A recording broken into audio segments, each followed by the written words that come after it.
Chris, how's that?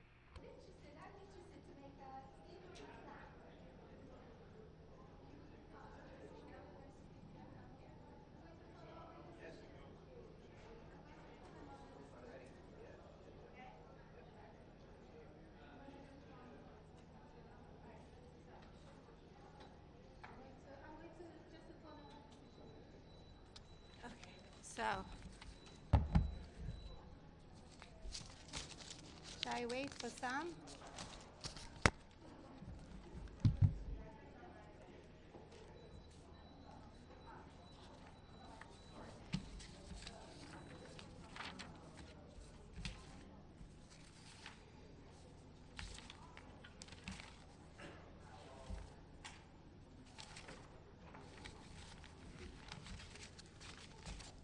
All right, some of you are here. I don't have a formal stakeout. I just have to inform you of the decision. The Council met in close consultation, as you know, to discuss the letter which was received from the Permanent Observer State of Palestine for renewed consideration to their application. And the Council has agreed to meet an open meeting today at noon, 12 o'clock, to formally proceed with referring the letter from the Permanent Observer of the State of Palestine to the Committee on Admissions. The Committee on Admissions will discuss what was received in the letter, which is for the Security Council to give renewed consideration to their 2011 application for membership in the United Nations during the month of April. So we have agreed that at noon we will go to committee. The committee has to deliberate within the month of April, and we all recognize that any member of the Council may decide to present a resolution for membership to be voted at any time, as is the procedure of the Council. Thank you. Okay.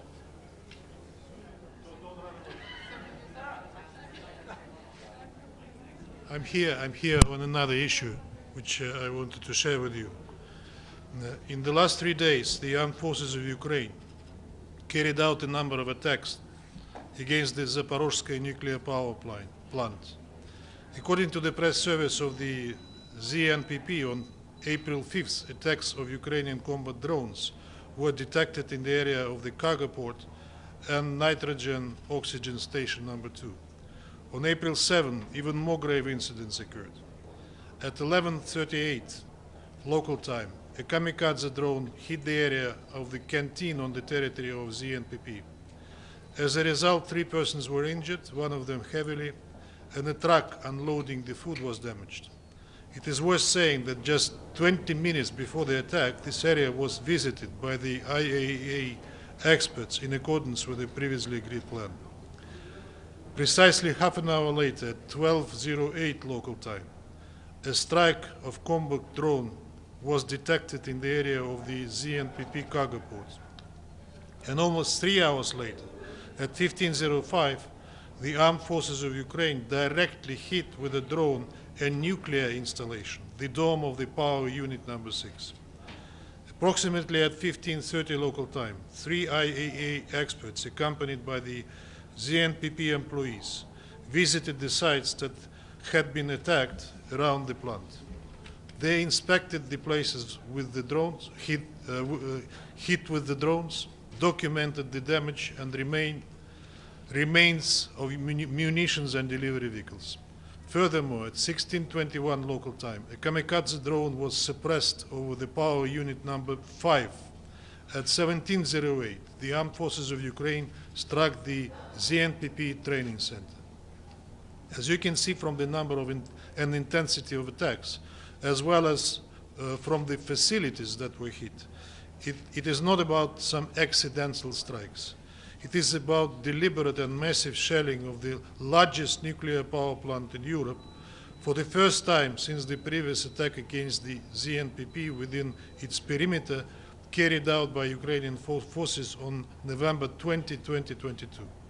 Throughout the recent almost 1.5 years, the armed forces of Ukraine have been targeting mostly the town of Energodar, where the ZNPP employees and their families live, and the industrial zone around the plant. This time, they returned to the tactics of striking the plant itself. Apart from directly violating the 7 indispensable pillars for ensuring nuclear safety and security during the armed conflict, as well as the 5 principles to ensure nuclear safety and security at the ZNPP formulated by the IAEA Director General Rafael Grossi, the events that occurred this weekend demonstrate that the Ukrainian forces just neglect the considerations of common sense, as well as health and security of their people and the peoples of other states. Even a possibility of nuclear catastrophe is not a no-go sign for them. We are almost wondering how the Western states feel their proxies undertaking such dangerous provocations that can have grave consequences for them as well as for the entire world. We have already seen in the media yet another ridiculous claims about the Russian Federation sharing its own nuclear plant. Its absurdity, their absurdity, do not withstand any scrutiny or common sense. The reality is that our competent authorities are doing everything possible to ensure safety of the plant, of its employees, and of the IAEA experts located there. However, there is no single nuclear power plant in the world that is designed to withstand a full-scale armed attack. Against this backdrop, we urge the international community to condemn these irresponsible and gravely dangerous actions of the Kiev regime. Its Western sponsors, instead of covering up its crimes and supplying it with more weapons and ammunition, should bear responsibility for the reckless actions by Ukrainian political and military authorities and for the aimed at compromising nuclear safety and security of the global scale. I thank you. Ambassador, are you going to call an emergency Security Council meeting on this? And as you mentioned, your people are in the plant. So do you have drone debris that you can present as evidence that it was Ukraine, in fact? We have photos of the damage that was inflicted, and we'll share the photo with you. I'm sorry I didn't bring it with me, but I'll do it later in the day. Are you going to have a meeting? The meeting, one of the forthcoming meetings on Ukraine, we will raise the issue, definitely. Thank you very much. And then on Palestine, could we ask you on the membership, could you tell us a little bit about what happened at the meeting this morning, what you expect the rest of the day? Could you kind of lay out the process a little bit to us? As our president just said now, that we have a formal meeting at 12 o'clock referring the issue to the admission committee that in fact has already reviewed and scrutinized the case back in 2011. But the decision was taken. It was not opposed by council members, although not every one of them, including us, were happy about the decision because we think the issue has been already discussed. It does need another discussion of it. But the formal meeting will take place at 3 o'clock. The meeting of the admission committee. We decided that we'll go through the admission committee through a limited timeline.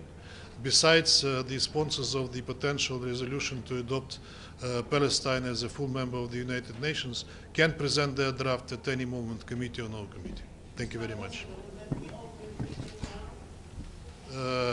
I'm not... Это у нас открытая встреча, Дим. Сейчас у нас закрытая встреча. Да.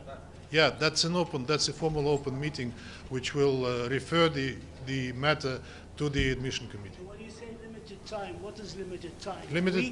Limited time is within, say, days or a week or two, perhaps. We are not planning to allow to drag the issue indefinitely, like perhaps some members of the council wish. In any case, the decision when to present the draft belongs to the holders, to the pen holders of the draft. Thank you. Ambassador, just now the Israeli ambassador rejected the idea of the admission of the Israel of Palestine as They reject the idea of the two-state solution as well.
Hey, Chris, headset? Chris, stick out headset.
Good morning, everyone.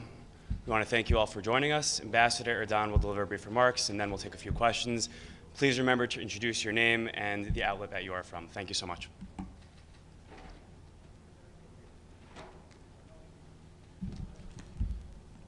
Good morning. From well before the establishment of the UN, the Palestinians' goal has been clear: the annihilation of the Jews. Haj Amin al-Husseini, one of the founding fathers of Palestinian nationalism, worked hand in hand with Hitler to achieve this. I just presented the photo, the picture of both of them in the General Assembly during my speech.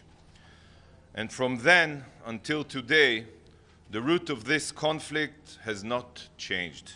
The Palestinians seek the destruction of Israel and the murder of Jews. The UN was established in the wake of World War II. This is the picture that I just presented on the stage. It only demonstrates one of their meetings, and this is something well known. The UN was established in the wake of World War II to prevent atrocities such as the Holocaust, but the same genocidal ideology that this body was founded to combat is still prevalent among the Palestinians. You have to be blind, like the UN, not to see it. We all saw it on October 7th in live action, but we also see it today with the Palestinian Authority. It's not only Hamas. President Abbas not only has not condemned the massacre, the Palestinian Authority is paying monthly salaries to all the terrorists that took part in the October 7th massacre. And today, the UN has committed itself to reinforcing modern-day Nazi jihadists. As we speak, the UN and the Security Council is breaking the Guinness World Record for rewarding terror. In complete violation of its charter, the UN is considering to force the establishment of a Palestinian terror state. This won't be a regular state. It will be a Palestinazi state, an entity that achieved statehood despite being committed to terror and Israel's annihilation. If Hitler was alive today, he would be singing the UN's praises. In a sane world, uncorrupted by despicable political interest, today, 6 months after the gates of hell were opened upon innocent Israelis, the UN would be holding a vigil for the victims and an international conference to secure the release of the hostages. Resolutions would be passed condemning Hamas. Until today, not even one. But sadly, we don't live in a sane world, and the UN is more morally corrupt than ever. 6 months have passed since the massacre, and not a single UN body, not the General Assembly, the Security Council, or any other UN organ has condemned Hamas, and not even one meeting has been dedicated to our hostages. Think about it. None of the resolutions adopted here conditioned a ceasefire on the release of the hostages. And a ceasefire with no conditions is the UN's assurance that Hamas can regroup, rearm, and recommit October 7th, just as they have vowed to do. 6 months have passed, and the Security Council is busy right now in discussing the recognition of a Palestinazi state, instead of designating Hamas as a terror organization. This will be the vilest reward for the vilest crimes. The very fact that this discussion is even being held is a victory for genocidal terror. And I'm asking you, all of you, be honest. Following 9/11, could anyone fathom giving Al-Qaeda international legitimacy and status? Throughout history, there has been no greater reward for evil. Let me remind everyone, the basic requirements for admission to the UN are A, permanent population, B, defined territory, C, government, and D, capacity to enter relations with other states. But a very important principle that was stated in Article 4 of the UN Charter is, and I quote, membership in the United Nations is open to all peace-loving states. Peace-loving states. And friends, nothing is clearer than the fact that the Palestinians fail to meet these criteria. The Palestinian Authority has absolutely no control over Gaza, nor in large parts of Judea and Samaria, where entire neighborhoods and even cities are ruled by other terrorist gangs. What this in itself is grounds enough to reject this seek reward for Palestinian terror. The Palestinian Authority is itself the exact opposite of a peace-loving entity. For many years, the PA has been paying terrorists for their murderous terror attacks. This is not customary. It is Palestinian legislation. According to the law, Palestinian terrorists are paid monthly salaries for murdering Israelis. These salaries can reach thousands of dollars each month, and they are on a rising scale. The longer the prison sentence,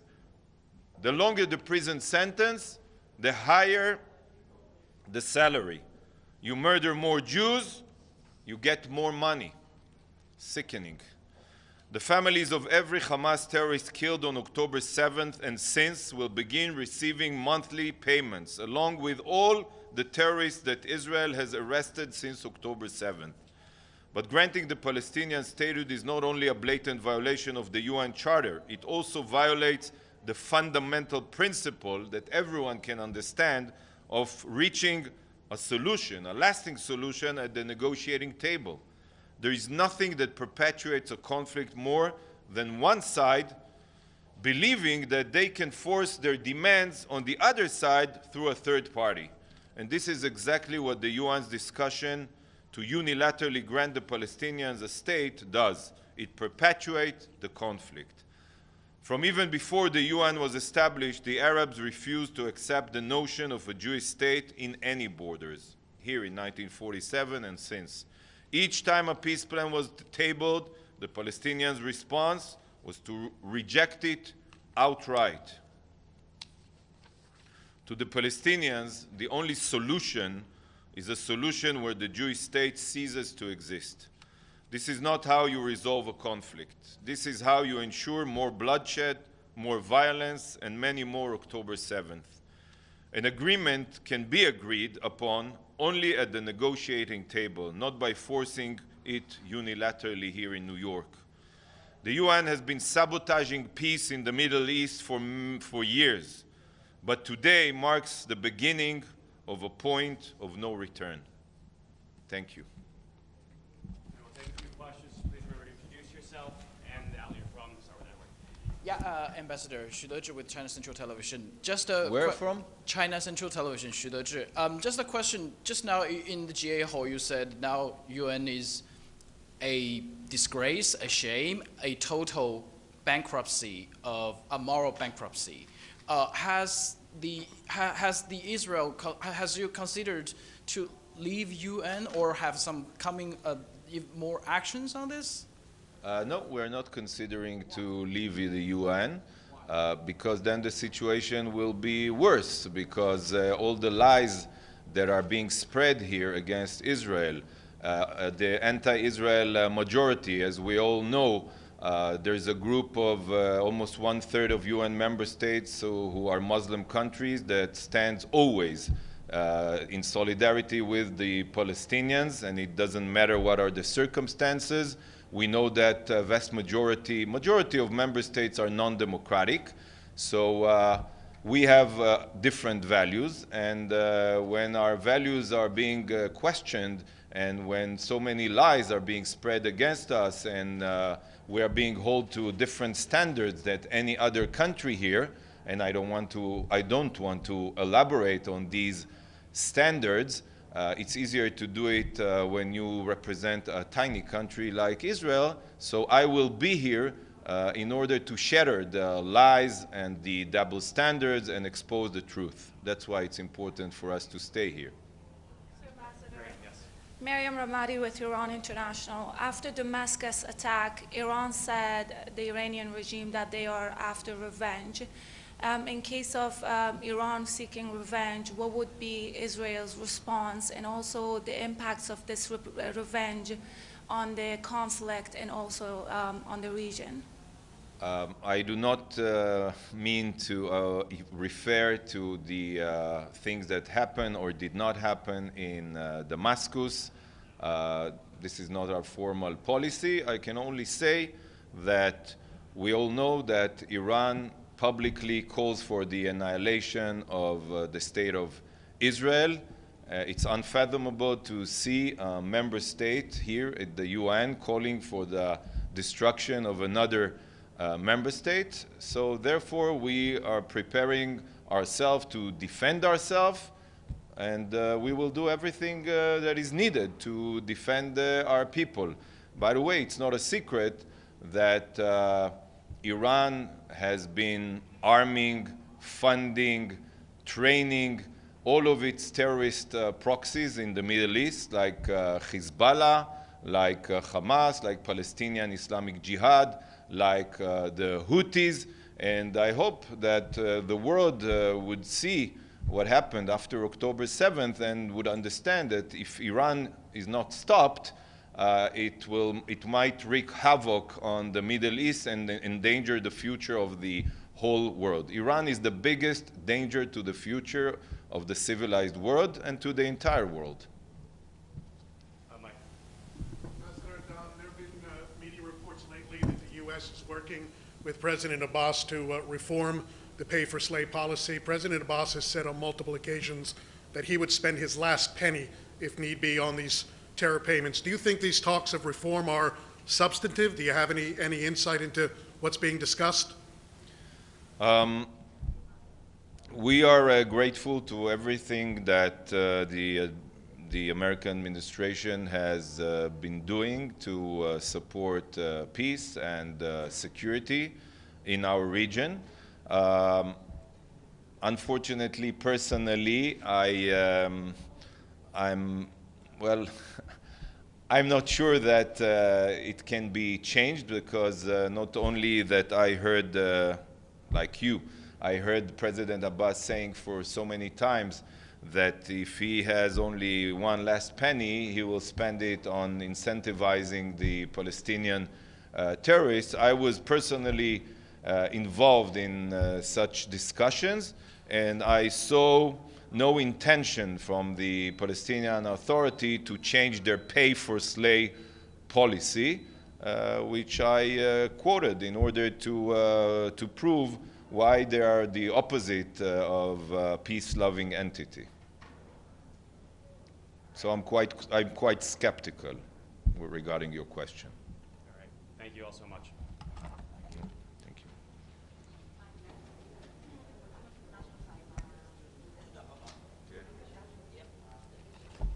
מי רוצה?